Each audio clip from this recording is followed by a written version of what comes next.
สวัสดีครับผู้ฟังทุกท่านครับพบกับรายการรักสิ่งแวดล้อมทางสวทแพร่ FM 91 เมกะเฮิรตซ์ครับเช้าวันศุกร์ที่ 23 พฤษภาคม 2568 อยู่กับผมแสวงเป้าเพชรเป็นผู้ดำเนินรายการครับกลับมาพบกับท่านผู้ฟังวันนี้วันศุกร์สุดสัปดาห์ครับแล้วก็ต้องบอกว่าฟ้าฝนนะช่วงน่าจะหลังเที่ยงคืนนะเมื่อคืนออกเวรเที่ยงคืนขับรถก็ฟ้าแลบ ที่ตะวันออกเนาะเสียงไม่ได้ยินอยู่ในรถเนาะแต่ว่าดูก้อนเมฆใหญ่มากนะเป็นเงาจากแสงฟ้าแลบฟ้าร้องเนี่ยเนาะนะครับนะช่วงฝนตกตอนไหนไม่รู้ว่าหลับไม่รู้เรื่อง นะวันไหนเข้าเวรออกเวรโอ้นะหลับสนิทเลยล่ะนะก็ตื่นเช้าเนาะตื่นที่3กว่านะกว่าจะหลับจะนอนอีกรอบหนึ่งก็นู่นแหละเกือบตี 1 วันนี้กลับมาพบกันนะครับนะแล้วก็มีคำเตือนเนาะเรื่องของฝนตกเรื่องของน้ำสะสมต่างๆนะครับปริมาณน้ำฝนนะที่มันตกลงมาแล้วก็บางทีบางแห่งนะอาจจะเริ่มมีผลกระทบนะบางทีฝนตกไม่เยอะหรอกแต่ว่าก่อนหน้านั้นเนาะมีฝนตกลงมาแล้วก็ดินอุ้มน้ำนะดินอุ้มน้ำอยู่เยอะเนาะก็นะก็ระมัดระวังนิดนึงนะเพราะว่ายุคนี้สมัยนี้นะเรื่องของธรรมชาตินะจะคาดการว่าเหมือนเดิมเหมือนว่านะอยู่มาตั้งแต่ปู่ย่าตายายก็ไม่เคยเจอไม่เคยเป็นไม่ได้แล้วเนาะ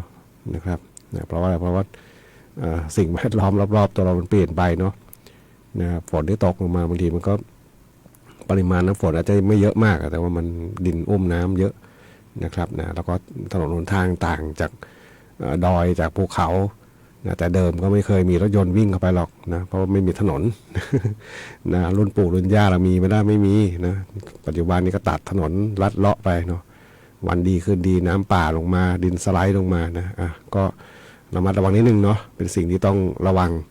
นะพึงระวังนะครับนะป้องกันยากไหมก็ยากนะเพราะว่ามันเป็นธรรมชาติตามม่อนดอยต่างๆนะครับฝนลงมาก็อันตรายนะครับนะดูแผนที่ฝนวันนี้นี่นะแผนที่เสี่ยงภัยฝนตกหนักนี่กลุ่มสีแดงนะไปอยู่โซนภาคใต้ตะวันตกเนาะทางภูเก็ตทางโน้นทางภาคใต้ตะวันตกด้านทิศตะวันตกส่วนทั่วประเทศเลยเนาะเว้นไม่กี่จังหวัดนะเป็นสีเหลืองหมดเลยนะเว้นจังหวัดอะไรเนี่ยจังหวัดกำแพงเพชรเว้นสุโขทัยกับเว้นอยู่ทางอ่างทองอยุธยานะครับนะไม่กี่จังหวัดนะเออ วันนี้นี่ถ้าฝนปริมาณน้ำฝนไว้เยอะอยู่เนี่ยหลายๆจังหวัดนะเกือบทั้งประเทศเลยนะครับในกลุ่มสีเหลืองนะครับนะก็ฝนฟ้าตกลงมานะมันก็มีผลดีแหละเนาะมีความชุ่มชื้นมีความสดชื่นนะฝุ่นละอองก็ไม่มีนะหายใจสะดวกนะครับวันนี้พบกันเช่นเคยกับช่วงเวลาของรายการรักสิ่งแวดล้อมท่านผู้ฟังที่ติดตามรับฟังอยู่ครับอยากจะฟังเพลงบทเพลงเพื่อชีวิตก็สามารถที่จะแนะนำได้ครับทางโทรศัพท์ 054 523 516 ครับนะแฟนเพจก็สามารถที่จะพิมพ์คอมเมนต์ไว้ได้กับช่วงเวลาของรายการรักสิ่งแวดล้อมครับ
กับบทเพลงที่ได้รับฟังจบลงไปครับของคุณณัฐฐากระจ่างเมฆครับฟ้าหลังฝนครับไม่ได้เปิดให้ฟัง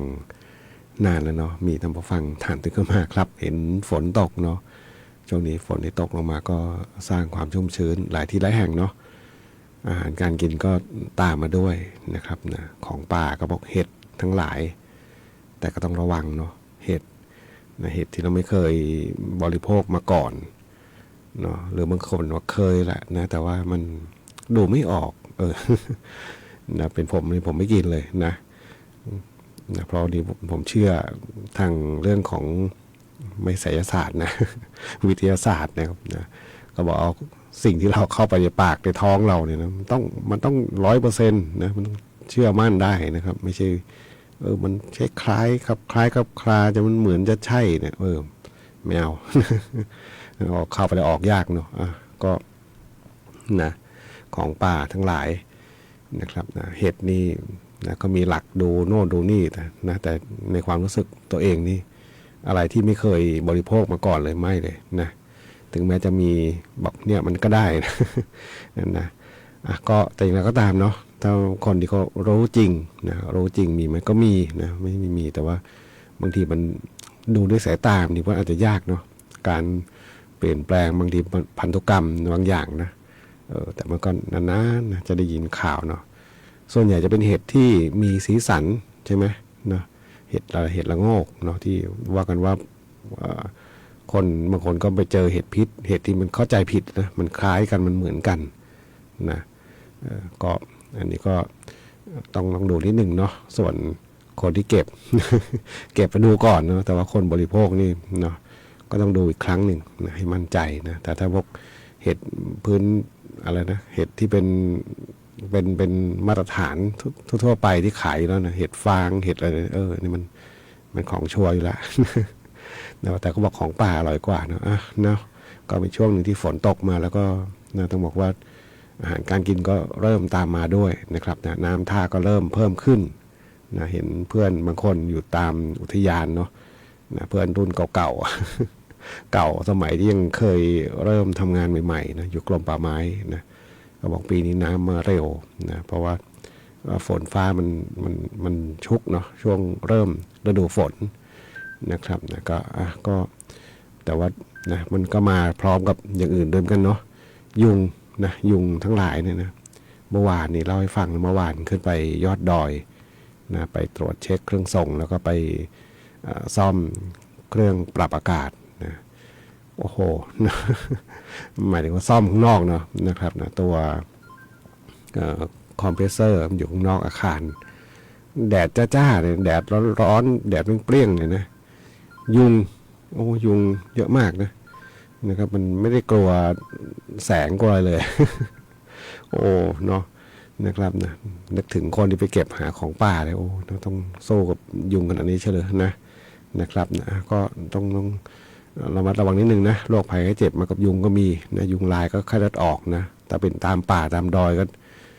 ไม่รู้จะมีไหมในประเทศไทยนะข่าวเงียบไปนานแล้วนะพวกไข้ป่านะว่ากันว่าประเทศไทยไม่มีนะแต่ว่าจะมีตามแนวที่เราติดกับเพื่อนบ้านเรานะครับนะทางเมียนมานี่น่าจะเยอะหน่อยนะเพราะว่าระบบสาธารณสุขเขาไม่ดีเนาะนะครับ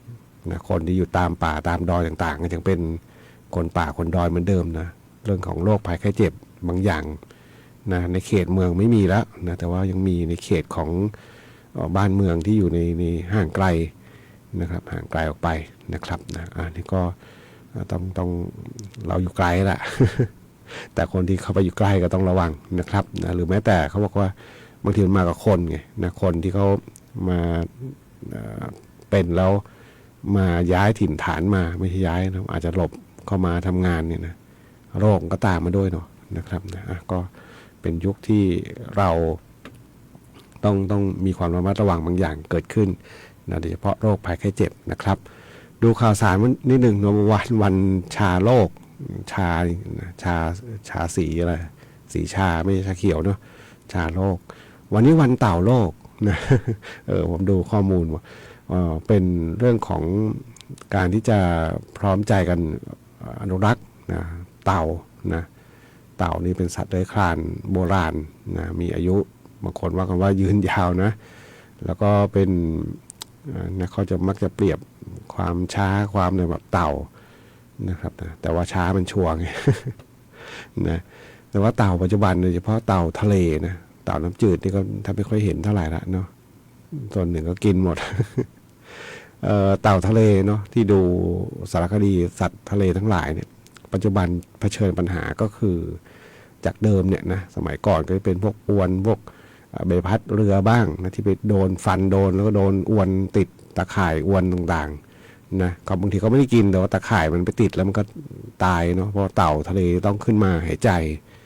นะแต่ว่าปัจจุบันเนี่ยเจออีกปัญหาอย่างหนึงก็คือพวกอะไรถุงพลาสติกเนาะถุงพลาสติกทั้งหลายนะซึ่งเต่ามันเข้าใจว่าเป็นอาหารนะกินเข้าไปมันไม่ย่อยไม่ติดในกระเพาะตายนะนี่คือปัญหาที่เกิดขึ้นจากมนุษย์เรานี่แหละนะแต่ทำให้สัตว์ทะเลที่มัน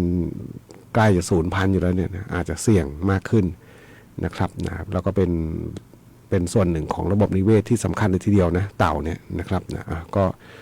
นะครับนะก็ถือเป็นวันสำคัญในวันหนึ่งนะวันเต่าโลกนะครับไปฟังเพลงกันต่อครับกับช่วงเวลาของรายการรักสิ่งแวดล้อมครับ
9นาฬิกา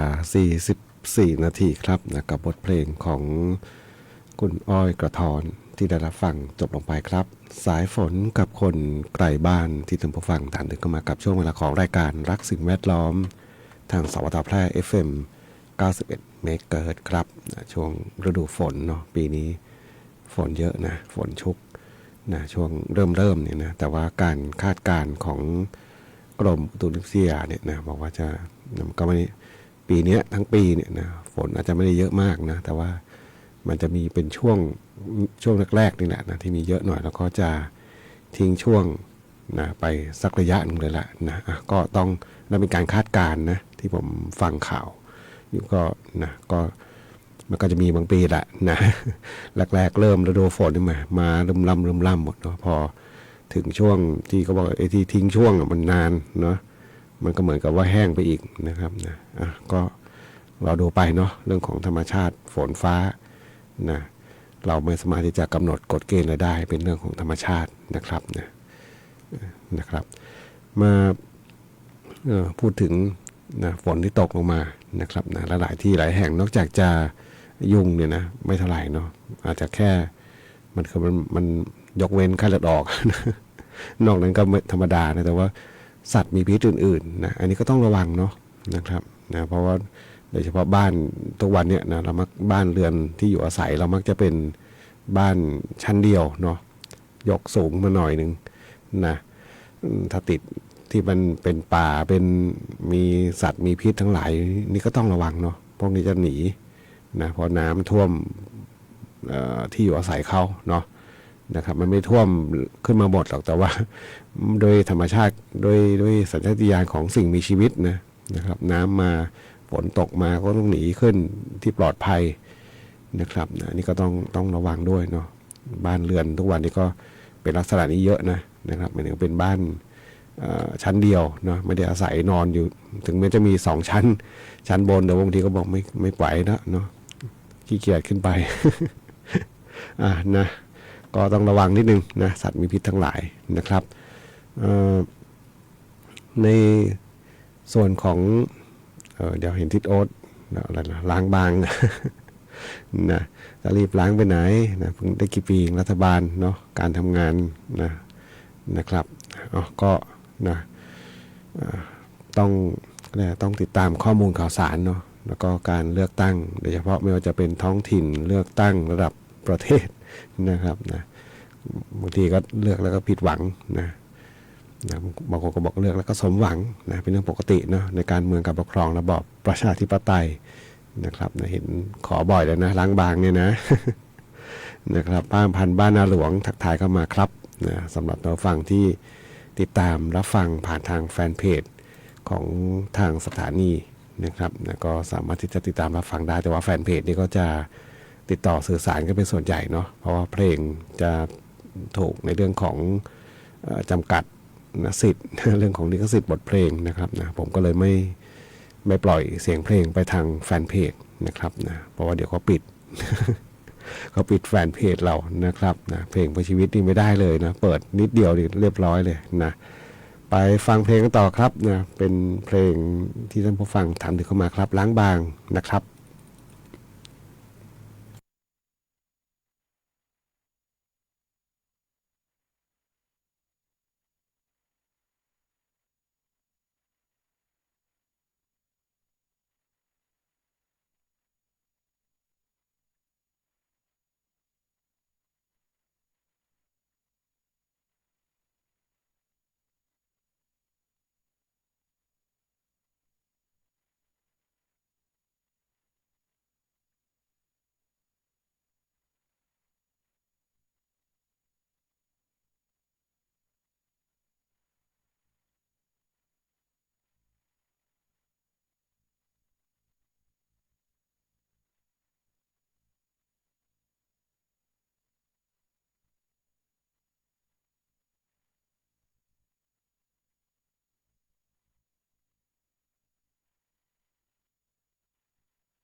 กับบทเพลงที่ได้รับฟังจบลงไปครับล้างบางงานเพลงของคาราบาวที่ผู้ฟังทำถึงเข้ามาในช่วงเวลาของรายการรักสิ่งแวดล้อมทางสวทแพร่ FM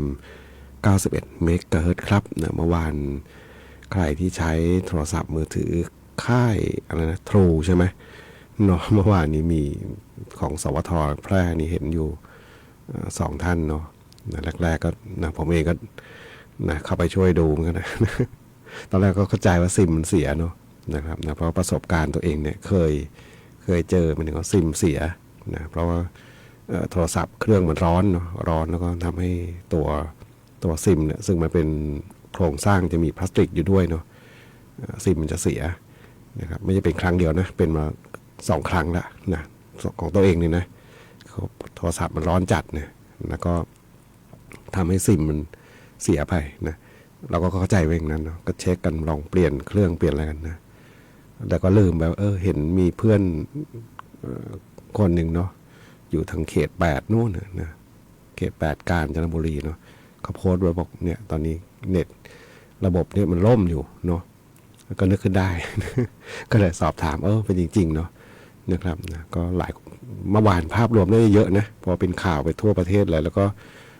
ดูเหมือนปัญหาเนี้ยนะแล้วก็ไอ้เจ้าซิมค่ายเนี่ยนะประมาณเท่าที่ผมดูข่าวเมื่อเช้าเนี่ยมีปริมาณการใช้ของคนจำนวนนะการใช้ของคนไทยเราเนี่ยประมาณ50 กว่า%นะไม่รู้ยังใช้ทั้งครบทั้งหมดหรือเปล่านะหรือว่าเป็นซิมอะไรไม่รู้เนาะพอเขานับทั้งหมดที่ขายไปประมาณ50 กว่า%ไม่น้อยนะครับนะเมื่อเช้าดูข่าวนี่เขาพูดในนามของเขาไม่เห็นด้วยไงในเชิงของการรวมตัวรวมค่ายกันเนี่ยนะมันจะกลายเป็นเกิดความไม่มั่นคงทางการสื่อสารขึ้นมาเลยนะครับอันนี้เรื่องจริงนะเหมือนกับทางพลังงานกันแหละนะเวลาที่มันเป็นรวมหนึ่งเดียวเนี่ยทั่วโลกเขาไม่นิยมกันนะมันเป็นการผูกขาดแล้วก็พอมีปัญหาเกิดขึ้นมันจะลำบากนะมันไม่เกิดความไม่มั่นคงหรือว่าเขาจะขึ้นราคาเนี่ยก็ไม่มีใครไปต่อรองได้เพราะมันไม่มีการแข่งขันนะครับอันนี้ผมดูข่าวในเชิงของ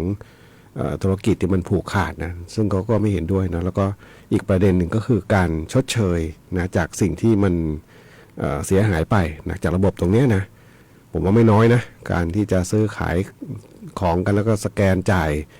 นะจะโอนอะไรต่างๆเหล่านี้เยอะนะครับนะเพราะผมเคยเจอปัญหาหนึ่งก็คือตัวเองไม่ได้ใช้ระบบนี้หรอกนะหมายถึงระบบโอนจ่ายแบบนี้แต่ว่าครอบครัวเนาะพอดีจังหวะเดินทางไปท่องเที่ยวที่จังหวัดน่านนะอันนี้2 ปีที่แล้วเนาะแล้วก็อินเทอร์เน็ตเสียเฉพาะของน่านนะเพราะว่าระบบไฟเบอร์มันถูกภัยธรรมชาตินะครับนะตอนนั้นน้ำท่วมทางน่านนั่นแหละนะแต่ก็ระบบมันล่มไปประมาณครึ่งวันวุ่นวายหมดเลยอ่ะนะนี่แค่เครือข่ายเดียวนะแล้วก็เป็นแค่จังหวัดเดียวนะครับหมายถึงว่าระบบมันล่มไปประมาณครึ่งวันนะครับวุ่นวายหมดนะคนที่ไม่ได้มีเงินสดติดตัวไปนะใช้ระบบเนี้ยนะหรือมีไปแต่ว่ามันมีไม่เยอะไงนะใช้ถ้าใครจ่ายเยอะเขาก็จะสแกนจ่ายแบบนี้เนาะมันทำอะไรไม่ได้นะความเสียหายเศรษฐกิจมันเยอะนะแต่ถามว่าชดเชยอะไรไหมชดเชยเป็นชั่วโมงการใช้งานนะชดเชยมาเป็นค่าอะไรนะอินเทอร์เน็ตโทรฟรีอะไรแบบนี้นะประมาณกี่นาทีนะเขาก็บอกมันไม่คุ้มเนาะนะครับมันไม่คุ้มกับสิ่งที่มันเสียไปนะอันนี้เขาเล่าให้ฟังเนาะแล้วก็เห็นแป๊บๆเมื่อกี้เองนะมีแฟนเพจเขาโพสต์ไปละนะบอกว่าค่ายเนี่ยเขาจะชดเชยเป็นอินเทอร์เน็ตเท่าไหร่เนี่ย10 จิกเนาะโทรฟรี100 นาทีใช้งาน24 ชั่วโมงนะเห็นไหมบางคนก็บอกก็คุ้มนะ10 จิก แต่ในเชิงธุรกิจนะผมว่ามันไม่คุ้มหรอกนะค่าเสียหายต่างๆนะมันเยอะนะครับก็ต้องรอดูเนาะมาตรการต่างๆนี่ก็ขึ้นอยู่กับทางหน่วยงานที่เขาควบคุมกำกับอยู่เนาะคือกสทชเนาะกำกับดูแลอยู่ก็เล่าให้ฟังเนาะจากเหตุการณ์เมื่อวานนะที่เกิดขึ้นแล้วก็ดูจะวุ่นวายพอสมควรแหละเนาะเป็นเรื่องของปัญหาที่เราไปผูกโยงกับระบบการใช้จ่ายต่างๆด้วยนะครับมาถึงช่วงท้ายรายการครับดูพยากรณ์อากาศนิดหนึ่งนะช่วงนี้ภาคเหนือมีฝนฟ้าคะนอง70%ของพื้นที่มีฝนตกหนักบางแห่งบริเวณจังหวัดแม่ฮ่องสอนเชียงใหม่เชียงรายลำพูนลำปางพะเยาน่านแพร่อุตรดิตถ์ตากพิจิตรพิษณุโลกและเพชรบูรณ์เยอะเลยนะครอบคลุมเกือบทุกจังหวัดเลย70%ของ พื้นที่ในภาคเหนือเราครับวันนี้รายการรักสิ่งแวดล้อมทางสวทแพร่ FM 91 เมกะเฮิรตซ์คงต้องนำรายการท่านผู้ฟังไปก่อนพบกันใหม่ในสัปดาห์หน้าวันนี้ขอความสุขความโชคดีจงมีแด่คุณผู้ฟังทุกท่านสวัสดีครับ